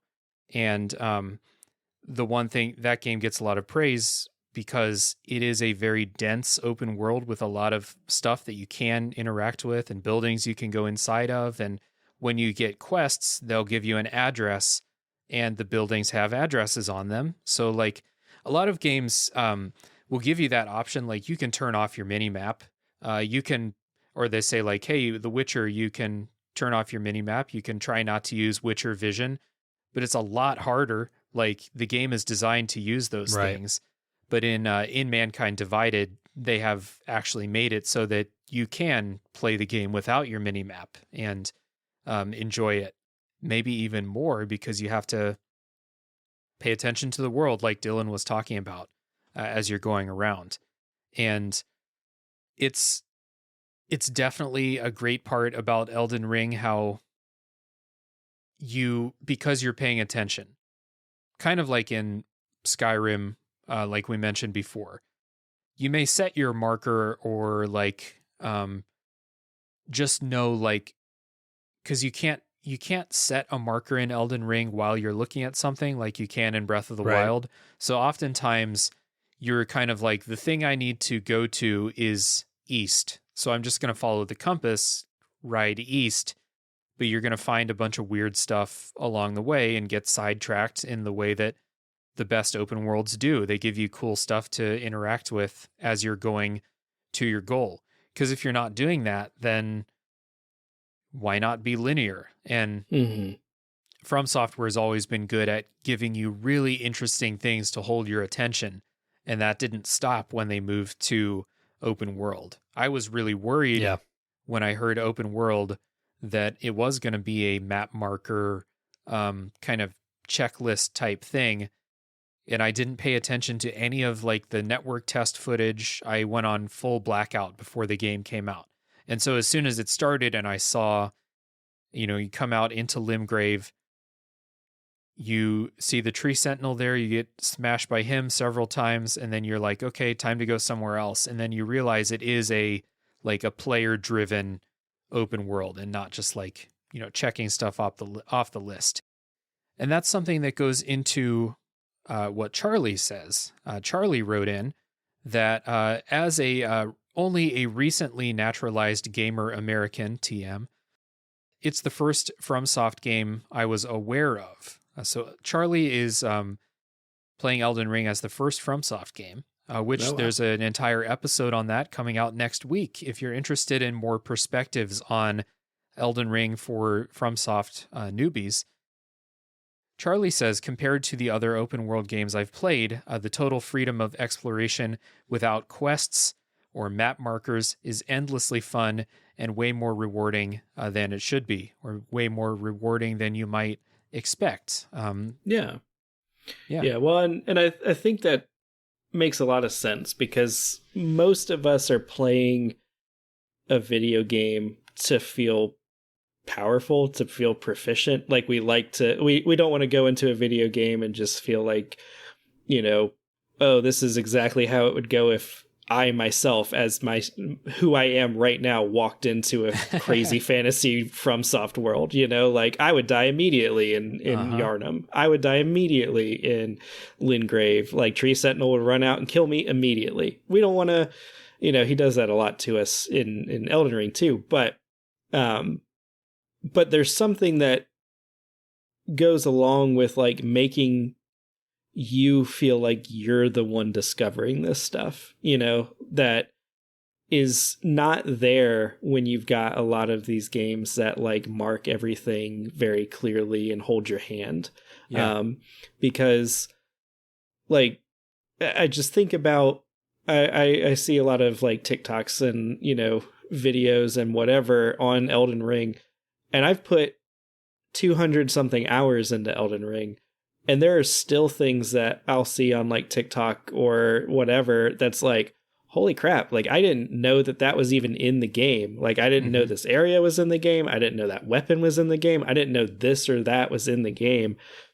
And even though I personally didn't discover it, it's still cool to see. And I had so many of those moments myself playing through the game, because it wasn't like, oh, like the game developers were like, hey, you should really check this thing. You should go over here. Like you should, not in an obvious way. I think FromSoft does it very subtly and very well. But it makes you feel like, hey, I'm good at this exploring thing. I'm good at this like fantasy realm. I feel powerful in a way that maybe some of these other games don't, because it's everything is so clearly marked. And it's like, well, at a certain point, like when you remove all the mystery from exploration, is it really exploring, or is it just going to the points that are marked for you, Yeah. And FromSoftware did a great job of making us feel like that was our decision. I mean, it was our decision, but like when this is really early in the game, but you come out of the tutorial area, you go in the open world. If you turn right, you immediately get to a big lake. There's some ruins in the lake, and if you don't feel the need to go down into those ruins, then I don't know why you're playing an open world to begin with, right? So they could have put a map marker there that says like, hey, come check out the dragon burned ruins. But instead, they're just like, no, you want to check this out because there are ruins in the middle of this lake surrounded by burnt trees and stuff like that. You want to know what's going on there. And so it's putting that decision on me instead of like just saying, hey man, you want to check this out, right? You want to clear this map. So better go here. Yeah. Yeah. One of you guys want to read what Jim says? Sure. So Jim says that I think variety is important. He mentioned that earlier. I think even the best games fall victim to this a bit, and maybe it's to give the world some consistency, but how many of the shrines in Zelda feel samey? And how many tombs with those demon imps do you go through in Elden Ring? But the fact that Caelid looks so different from the Great Plateau makes me want to see all of it. Mm-hmm. And so this kind of goes into what one of you mentioned before, right? Just when things start to feel a little bit samey, you'll get into a new area and you'll go into Caelid and be like, what the fuck is going on with this place? Or you will you'll be going through some of those underground areas that they kind of look similar after a while, but then you get to the Lake of Rot and you're like, what the hell is this place? And they change it up so much, and even past the classic, desert section, snow section, fire section, it's even more interesting than that in Elden Ring. And so like when you do start to feel a little bit of open world fatigue, you go into a new area that is either like shockingly beautiful or totally fucked up, like Caelid, like we mentioned, and that gives you that extra push to just keep going and find out what's going on in here. Because From Software is also one of the things they've always done is they're putting little short stories around in these areas about the people who lived here or still do live here. What happened? Why is Caelid like this? You can learn all that stuff. Yeah, they do a good job of, even though all the dragon models are pretty much the same and you have repeat bosses and repeat enemies and stuff, like the environments are somewhere where the kind of uniqueness stands out. But they always just put that little bit of a twist on it that makes it feel unique. And I think that they walked the line pretty much perfectly. Like you can nitpick things here and there, but I think the line of like, okay, we've only got so much time and so much budget. We've got to, reuse some of these assets. We can't make a unique dragon for every encounter. But also the line of, from the player's perspective, especially going through it the first time, you don't care or you don't notice. Like it still feels exciting and magical the whole way through. Yeah. Well, and I think the dragons are a perfect example of that, where, you've got event like the first dragon that you get to, like, kind of pops out and swoops down in its little way. And then you get to Caelid and the like rotting dragon kind of gets you, or what, like, are they the same? Like from a model standpoint, from a, like functionality standpoint, do they have the same moves? Yeah, basically, but they all do something a little bit differently. And the environment that you encounter them in is just as important as like the enemy that you're fighting itself, Yeah. And those dragon fights are fun too. So like I never got tired of fighting dragons because fighting dragons is fun. Especially like on horseback. There are a couple bosses that repeat many, many times that are not as fun. And so I did kind of get tired of fighting, tree avatars or the ulcerated tree spirits. I got kind of sick of them, but like, again, I can fight most of those on horseback. That makes it more fun. When you're fighting we talked about 5 traversal of them over a how many hour experience, it's not quite as bad. That's another point. They do get kind of spaced out, but that's another, we talked about traversal earlier in games that maybe don't have the best or the most like enriching open worlds, but swinging around in Spider-Man is super fun. Flying around in Just Cause is fun from what I hear. Riding around on Torrent and doing double jumps and going on wind springs and stuff like that in Elden Ring is really fun. Yeah. And I definitely didn't expect that part of playing Elden Ring to be as fun as it was, Yeah. Riding a horse usually is more like a tool than a actual fun thing to do. But in Elden Ring, they were like, nah, fuck it, have fun. Double jump with this horse. Yeah. Platforming on horseback. Yeah.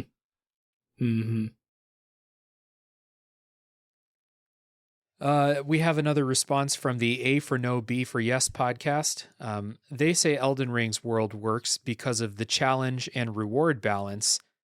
whether things amaze or scare, there are real decisions to make. Mm-hmm. And this is something that I immediately was wondering about when I first booted up the game, and immediately was like, they nailed this. Mm-hmm. Because From Software has always been about this risk-reward balance. You have this tightly designed section between bonfires, Mm-hmm. and you have your Estus resources to get from bonfire to bonfire. And you're always pushing, like, do I go a little bit further and maybe find the next bonfire, but I only have one Estus, or do I go back and heal, level up, and try again? Mm-hmm. And you're always going through that. And so Elden Ring takes away these tightly designed spaces, like managing your Estus mostly, Mm-hmm. or your consumable stuff too, or, getting souls and trying to level up before you die and lose them. Mm-hmm. And I think Elden Ring, like, just nailed, like, From Software nailed keeping that same risk reward Mm-hmm. in an open world. Like, they did a couple things to help you explore, we talked about the scarabs. You can replenish your Estus, your Crimson Tears, by killing the scarabs. Mm-hmm. If you kill a group of enemies, you get a charge back on your healing, Yep. which is just a genius idea, because one of the secrets about FromSoft games is that even from Demon Souls, you don't have to fight stuff. You can run past almost anything in these games. So you will find yourself riding past groups of enemies, but if you find a new thing and you decide, like, oh, I want to kill these things, once you're done killing everything and exploring, you'll get an Estus charge back, and it definitely incentivizes you to engage more instead of just running past. Because if there was no way to replenish your Crimson Tears, your Estus, if there was no way to replenish that, Your blood vials. yeah, your blood vials, you would just be, like, more likely to just be like, no, I'm just going to ride past everything. Oh, there's a tower over there, but I only have, one healing charge left. Not worth it. You still might make that decision, but I think you're less likely to make that decision. You're more likely to go and check out that tower. There's some dudes there, but if you kill them, you'll get your healing charge back, so no big deal. And I think they really nailed that risk reward while maintaining the tension that the old games always had. Elden Ring still keeps that. Yeah. I think. Yeah, I agree.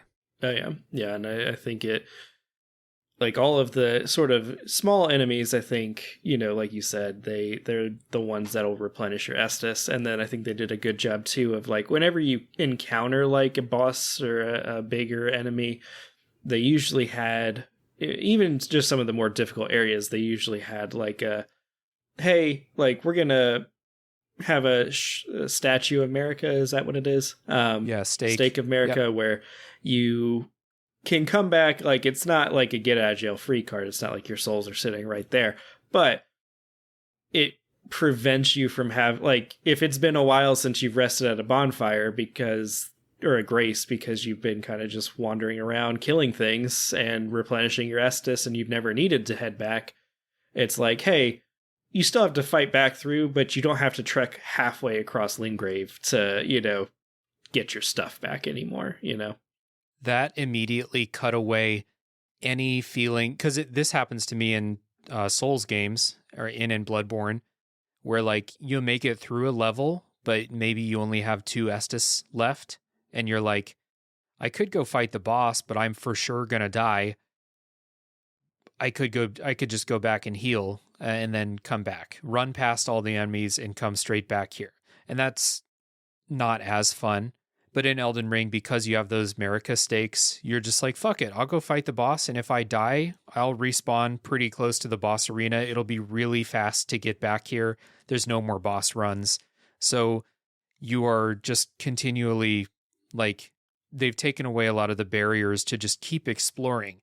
And then sometimes you would be really far from your grace point and you see a Marika stake and you're like, oh, well, okay, I'm cool. I have a little safety net here. If I die, I'll come back here instead of all the way back at the last place I rested.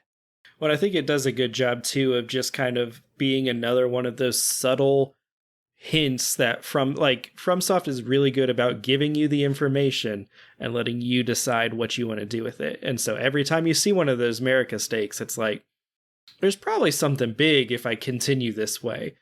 Do I want to do this right now? Maybe not. I can, same thing with the little like monolith things where you could summon. It's like every time in the open world anyway that you got to a place you could summon your spirits, it's like, oh, there's probably something big over here. And like you said, sometimes that's the like freeing thing to be like, oh, I'm just going to charge in here because like, what do I have to lose? At other times it's like, this isn't really what I'm wanting right now, and I'm going to choose to go somewhere else. Thank you, FromSoft, for letting me know that this was coming up, and not being like big flashing like, hey, you're about to fight a boss. Are you ready? It's like, no, it's just kind of like and that's not to say bosses can't still just like swoop in and surprise you, because plenty did. But it's another one of those, like, if I went back and looked, I would probably ignored like America Stake or something on the way and just was like, oh, I missed it. I would have known. So yeah, let's kind of wrap up this section on Elden Ring and its open world with Nave from the Gaming Together podcast, who has summarized, I think, everything that Elden Ring does really well. So Nave says, Elden Ring has a meaningful incentive for exploration, a sense of discovery, the impression of wonder, efficient means of travel, and this one I want to camp out on for just a second, a vague objective. So, because in Elden Ring they tell you you need to go to the Erd Tree and become the Elden Lord, right? They tell you that at the beginning, but I don't know what the hell that means at the beginning of the game. So it's not super important to me when I get out into the open world. I don't feel bad about ignoring that because, number one, I only half know what that means. And number two, it doesn't seem like the most important thing. It's not like, the world is ending in, a couple days, like in, I don't know, Mass Effect or something like that. It's not like that. It's more like a, this is your objective. Yeah, like someday become the Elden Lord. Doesn't matter if it's today or not. So just kind of, have fun, but do that when you have time to become the Elden Lord. I think that's a really good point that Nave has made here. Yeah, no, it reminds me of like Skyrim, where it's like 5 minutes ago I was a prisoner about to be executed, and then a big dragon attacked, and apparently I'm the Dragonborn. And it's like, hey, you're the Dragonborn. You should probably go like talk to somebody about that. But then they just kind of like set you on your way. And it's like you just kind of wander out. Or, Breath of the Wild, where it's like, hey, you should, Zelda's probably over there waiting for you. She's been waiting for a while, but, like 100 years. Yeah. Yeah, like, go do your thing, Link. What's another 6 months? Well, Breath of the Wild's kind of uniquely, like, they've set that up in the story too, where like the purpose of you exploring is to get stronger so you can beat Ganon. That's the only reason you're out exploring. So your objective is to beat Ganon, but they do tell you like, hey, go out and do stuff so that you can power up. You'll be ready for it. And Nave continues, more good things about Elden Ring. The freedom to wander away from the objective. Again, because it's vague, it doesn't seem like it's not the end of the world if you don't become the Elden Lord. This world's already fucked, like, whatever. So, freedom to wander away, variety in activities, satisfying rewards to collect. We talked about that in the regular episode, but the rewards you find for exploring, finding golden seeds, finding, what are the things you find in the churches that give you more... the sacred tears. Tears, they give you more healing, finding new weapons, finding new ashes, finding NPCs. These are all good rewards. And in Elden Ring, all those rewards give you a little bit of story too. So if you're into that, it's double rewards. So good rewards. From Software has always been really good about giving you good rewards most of the time. Except for Chalice materials and Bloodborne, those kind of suck. But Nave continues, unique environments to uncover, just like Jim said. You will find some really cool places. And when you get into those places, you're like, I wonder what's going on here. Yeah. And Nave concludes by saying, this has been my TED Talk. Thank you, Nave. Well done. Yes. Yeah, I think that summarizes pretty much like, I really can't think of many things that the open world in Elden Ring is lacking. Like, it hits all the notes for what I want in an open world for sure. Yeah. There are some sections of it that I don't love, but like, if you don't like it, just get on your horse, run past everything, go beat the boss, beeline to the mines or structures you want to check out. Don't spend a bunch of time just wandering around. That's fine. This game is built for you to play like that. Yeah. So, I mean, and that's, again, even the parts I don't like, just follow what the game's telling you to do, go do something else. And, or just run straight through it, get done with it as quickly as you can.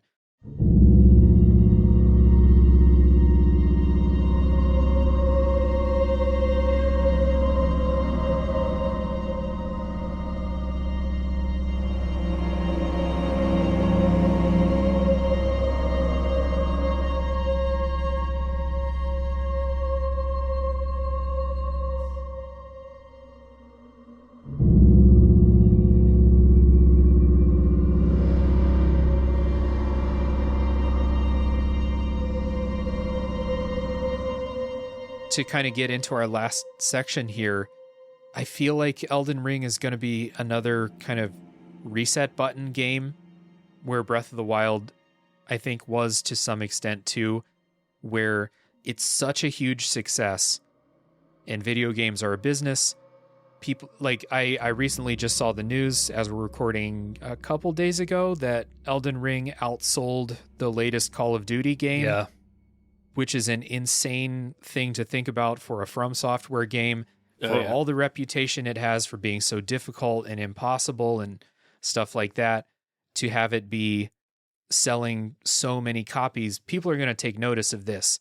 Even the companies that are not going to do this out of the desire to make the most enriching game world for the sake of making a great game world, people are going to be like, well, this game sold tens of millions of copies. What did it do that we can do? You know, so we can sell tens of millions of copies. So these are things that I want to see in some open worlds going forward. And so that's the last kind of section I want to bring up. Like, has this given you guys ideas about how you would judge the next open world game or an open world game that comes out in a couple of years? I mean, I think... I don't just want to read the points that you've put in here, but I think I think you hit the nail on the head with them, you know, of just, if your game is going to be open world, like, respect your players, trust them, give them information and let them decide what they want to do with it. Don't hold their hand. Don't feel like you've got to mark everything. Don't be so worried that, like, well, what if, you know, this M-rated game, like, what if, you know, this 8-year-old is playing it and can't figure out what to do next. Like, don't worry. You know, it's okay.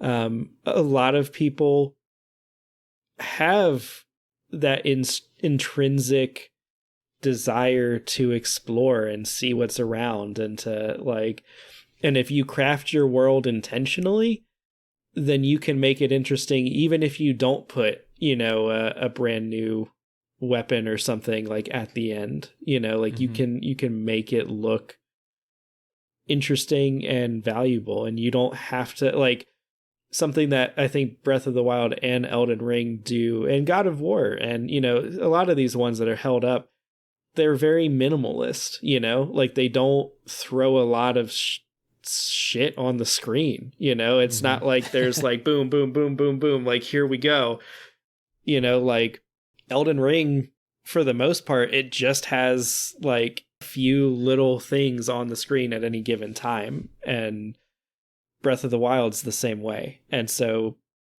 I think it's one of those things where it's just like, understand that we don't need so much if you're going to make a big open world. we would rather quality versus quantity. And that's not to say make a big open world and cut out a bunch because you don't have the quality there, but your world should be as big as the quality that you have, I guess, is how I kind of look at it. If you can't make 100 quality quests, don't make an open world so big that it needs 100 quality quests to feel realized, you know? Mm-hmm. If you can only make 25 quality quests and you want to make an open world game, maybe make a smaller open world game. Yeah. That's a lesson I think a lot of developers have taken. Like, some famous ones notwithstanding, there are a lot of small open world games that are being recognized for it, like Deus Ex, even though no one buys Deus Ex games. Yakuza is an example I'll use. Those open worlds are very small, but they're packed with stuff. You will never be bored playing a Yakuza game, and you Nope. you definitely would never get the feeling playing a Yakuza game that, like, this open world is really small. I wish this was just a linear game. I would never think that about Yakuza. I want to be able to put off the main quest and go to the batting cages whenever I want to. Yep. And stuff like that. That's what those games are all about to me. Something that I just thought of that I would like for developers to remember, if they have the means to do this, is to have lots of optional content and don't stress that people might not see it. I talked about in the main episode, one of my favorite parts in Elden Ring is after you beat Radahn, who is optional, you don't have to fight Radahn in the first place. That opens up a bunch of levels that are very missable if you're not looking for them. And that's like 20 hours of content, like at least 5 levels, a ton of boss fights. Yeah. And it's all totally missable, completely optional from the beginning because you don't even have to fight Radahn. And From Software is very clearly just like, yeah, a bunch of people aren't going to see this. But the people who do, they're going to love it because they recognize that this is all optional stuff. And I think that if a game developer has the means, the money, the time to make all this optional stuff, it makes it feel a little bit more special. And I definitely respect them for not caring if people miss it because I think, Dylan, you said, like, there are just so many games where, you know, they want you to see everything. So they want to take you everywhere, lead you by the hand and stuff like that. It's something that's very cool about FromSoft. Again, though, I don't want to say like every open world game needs this because that's a lot of time and effort you're putting into making this stuff. And then if only a small percentage of people see it, then does it have to be there? No, this is not mandatory, but it is cool. Plus, there's also like just the vibe. Like sometimes you just want to sit down and play a game that gives you a checklist to go through, and like you just kind of want to zone out and vibe with that. And so it's cool to have a variety of experiences, even if they're all technically open world. Right. Yeah. Well, and something that I think all open world games could take away. Because like you said, Andrew, I think there is still a space for like the non-serious, the non-like, as like maybe not as immersive. Maybe it is just like I'm trying to like it's a video game ass video game. Yeah, it's a video game. Yeah. But something I do think that every video game, regardless of whether it's trying to be the next Elden Ring or it's trying to be the next Far Cry, can take away is putting thought into how players experience your world. You know, we talk about like if you look into how they designed the first level of Mario, they like very clearly designed it in a way where you had to like you learned how to play the game through doing it, and you were taught these mechanics and guided in a very intentional way by the things that they put in that level. And I think you see that a lot in FromSoft as well, where it's like you're exploring around, and they very subtly guide you in a lot of different directions. And so I think every game can take away, like, how is the player going to experience this? If they can't find this content without me putting a big flashing neon light saying go this way, or like a quest marker there to like lead them, then maybe we need to rethink the path to this content. Because if we can you know, create it in such a way that they can find it on their own, that's always going to be better than having to force somebody to, like, you know, even if it's just a collectathon, you know, if you create it in such a way where the player naturally stumbles upon like 75% of your things, that's probably so much better than just having a map where they like pinpoint things and just follow the like mini map where it just guides them, you know? Yeah, and that goes back into just trusting the player, trusting us to like be able to make that decision, be able to like, you know, if I'm playing the game and I'm using my eyes, I'm going to see the bandit camp over there, or I'm going to see the castle or the ruins over there. And you can trust me that if the game is fun and if the world is interesting, I will go check those things out. Mm-hmm. It's when things feel the same that I'm just like, oh, another bandit camp, I'm not going there. I know exactly what that is because the last 5 I've done have been exactly the same thing. This is like kind of me picking on Assassin's Creed again. Like, I think it's kind of disrespectful to say that those things are copy and paste, because people do obviously work on those and design them, but they don't feel unique from one another. Unless they take place in a really interesting place. I only remember one bandit camp from Assassin's Creed Odyssey, and it's because it was on the side of a mountain, and you could like fall to your death off the side. And I remember that. But I don't remember any of the others specifically, because they all felt exactly the same. And so it's something that like I hope people take this from Elden Ring, because Elden Ring does have an equivalent of camps to clear out, and they have a treasure in the middle of them and stuff like that, but there's usually a gimmick to them. There's a, you know, maybe this one looks similar, but one of the pumpkin head guys is going to jump out and start smashing around when you get inside of it. Or, oh, this, you know, another bandit camp, I know exactly what this is. I walk in and, oh no, a boss just popped out of the ground. Yeah. And so these things end up being a lot more memorable and entices me to the next time I see a bandit camp, I'm going to go check it out because I don't know what's going to happen there. And that's something that I hope, that kind of sense of purposely designing it, like Phil said earlier, that's like the main thing I really hope people take, other than that like intrinsic motivation to go explore. And then once I've made the decision to go explore, give me cool treasure, give me treats, give me that stuff. But like, make it feel like it was my decision to go check out these ruins. And then once I do go check out the ruins, give me treasure, give me something good for doing it. That's like the secret sauce that made me never get tired of playing Elden Ring. By the time I was like, I'm kind of ready for this game to be over, it was pretty much over.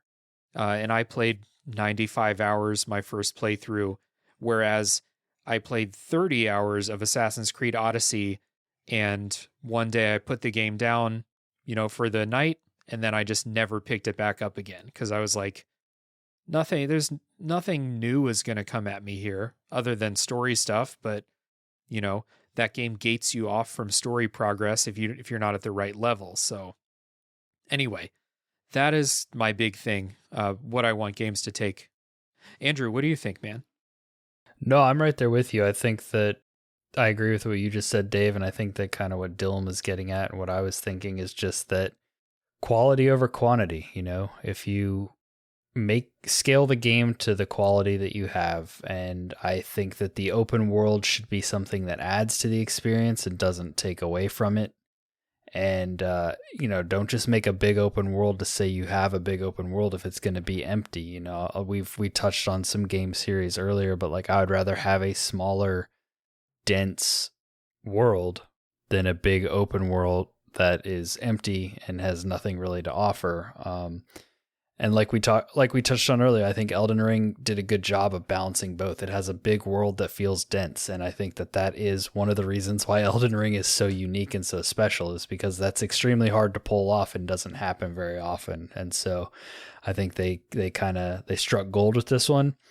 But I think that, you know, any other developers that want to make an open world game is like, decide what you're trying to achieve with it, you know, like, and make it fit that goal. Don't just make a world and then try to put a game inside of it. You know, make sure that the idea you have for the game and the idea you have for the world work together. Yeah. Yeah. Yeah, because everything in Elden Ring feels like it's supposed to be in that world. Like, versus, you know, generic bandit camp number 12, where it's just like, I mean, I guess bandits probably existed a lot in ancient Greece, but you know, like, did we need another? You know, is there anything special? So same. I mean, again, not to pick on Ubisoft, I got tired of Mongol camps in Ghost of Tsushima, and I love that game. Yep, it's just and it makes sense. Again, the Mongols are invading Japan in that game. It makes sense they have military camps set up around the island. It makes sense. But are they all fun to do? Did I get tired of them? I fucking got tired of them at some point. So in a way that I never really got tired of the open world offerings in Elden Ring, even though Elden Ring is 3 times as long as Ghosts of Tsushima. Mm-hmm. So, yeah. Cool. This has been a good chat. And before we say goodbye, a little housekeeping here. So I want to give you guys a chance before I talk about myself to plug your friendly neighborhood gamers and where everyone can find it. The easiest place to find us is our website, which is fngamers.com. That is FN Gamers. And that has like links to everything. It has social media, it has YouTube channel, has the Twitch channel, has the podcast, all that. But the podcast is on all of the podcast feeds out there. If it's not on one, you can let us know and I'll get us on there. The YouTube stuff is obviously on YouTube. Twitch is neighborhood_gamers, and then we are on Twitter, TikTok, Instagram, and that's all some variation of Neighborhood Gamers, and it's all the same branding, same logo, same everything. And I'm sure, you know, Dave will have all the links. I'll have sent all of the links to him to post under this episode, so it should all be there, easy to access. But yeah, we would definitely appreciate you checking us out if you enjoyed this conversation, if you enjoy gaming, FromSoft especially, because we talk about that a lot, but you know, just video games in general. And if you're listening to this independent video game podcast, then you're probably an average gamer. So that's who we're trying to reach and who we want to represent. So come check us out. I definitely will have links down in the show notes for everything friendly neighborhood gamers. I have visited the neighborhood a couple times now, so if you want a safe place to start, go find an episode with me in it. Or if you're sick of me, they have lots of other really awesome guests on the episodes too. So definitely recommend that podcast, that YouTube channel. Hang out in the Twitch streams if you're into watching stuff on Twitch. Definitely recommended. As far as I am concerned, the best thing to do, the thing I would like people to do these days is to, as always, you know, leave a rating and review if you've enjoyed the episode. Hit subscribe if you haven't already. But the Discord server for Tales from the Backlog and a Top 3 podcast is up and running. We're having a good time. We have a great group of people. If you're a big Elden Ring fan, we have a special channel for Elden Ring stuff. And we have lots of other channels, gaming and non-gaming related too. I just mentioned, but I have another podcast called a Top 3 podcast, where each episode, my friends and I pick a topic. We do our top 3 lists. Oftentimes they are not gaming related. So if you want to hear me talk about things that are not games, that is the place to do it. Next week on Tales from the Backlog, stay tuned for a discussion about Elden Ring as somebody's first From Software game. Because Miyazaki had that quote before Elden Ring came out about how Elden Ring would be the most accessible From Software game, and Miyazaki thought that more people would end up beating Elden Ring than the older games. And in my anecdotal experience, and I think from trophy data also, that is true. That was the case. So I will have 2 guests on with varying degrees of From Software experience, and we're going to talk about what it was like for them as someone who's not like me and Andrew and Dylan, huge FromSoft fans that play all the games. So stay tuned for that next week, Elden Ring for the FromSoft newbie. Thank you so much for listening. See you later.